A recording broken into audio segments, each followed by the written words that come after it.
We are going to start off with Dr. DeCarlo, and his challenge and question goes to Dr. Ali. We start your question now. Jesse?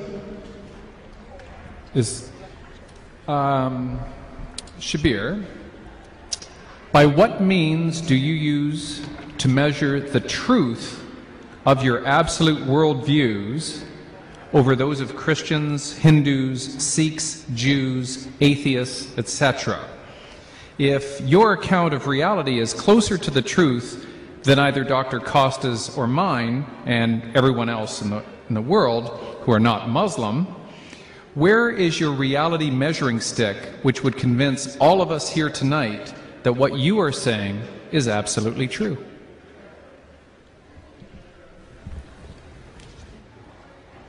You can also come here. Please go ahead. Yeah. Thank you for that question, Dr. DeCarlo. I wouldn't answer from the point of view of absolute truth, but I would answer from the point of view of my own relative experience. Like all of us, I have a certain history. I've been educated in a certain way. I've been brought up in a certain way. I've had certain experiences in life that have led me to where I am now and what I believe now. But having said that, it seems to me from my brief survey of the world's religions that if there is a religion to pick, then to me the religion is Islam.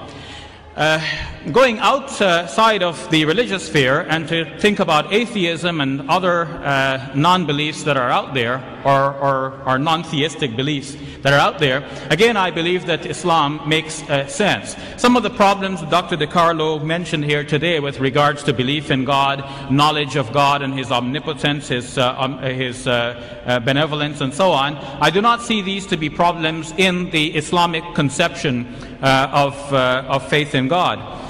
The Quran in Islam I believe to be one of the most motivating factors for me. When I study the Quran, I become entirely impressed that this is a revelation from the Almighty God. One of the things that confirm this for me in modern times is noticing that there are certain mathematical patterns in the Quran that go beyond the mere meaning of the text. And this is a modern discovery. Prior to the age of the computer, we were not able to do these studies on the computer. Some people have done studies like this with regards to the Bible. There was Ivan Panin, and more recently Michael Drosnin and Jeffrey Satinover. But all of these studies have been discarded and discounted by those who have reviewed them independently. In the case of the Quran, on the other hand, there are many numerical correspondences between things, between numbers of verses, between numbers of chapters, numbers of words, numbers of letters, and it's forming such a tight-knit composition that it is clear that whoever authored this book has a very deep interest in numbers, has a sharp mind that could keep track of the numbers over the 23 years over which the Quran was being revealed, a piece at a time in a wide variety of circumstances, and didn't tell anybody about this until we can discover it only now. To me, this is the mind of God behind the Quran that we're now discovering. For example, one of these aspects is the number of times words occur in the Quran that are meaningful in terms of the numbers and in terms of each other.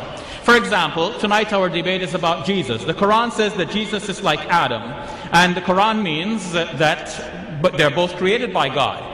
But there is another way in which Jesus is like Adam in the Quran.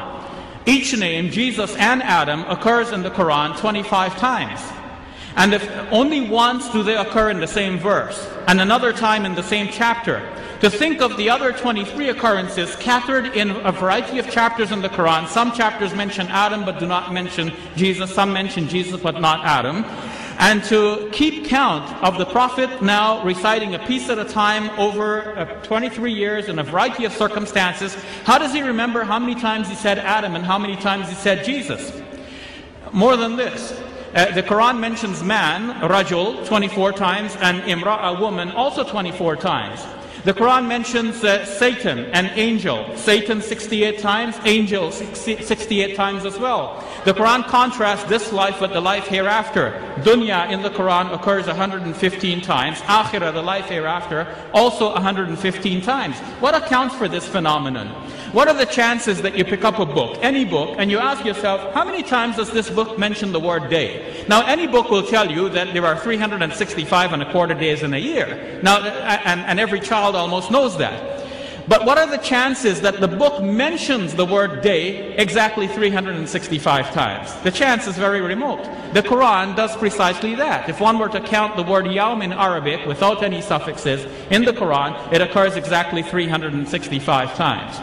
This is one part of a larger phenomenon in which we see that the Quran measures things. Things are measured in the Quran, and the Quran actually draws attention to this. The last verse of the 72nd chapter says that God has measured everything numerically.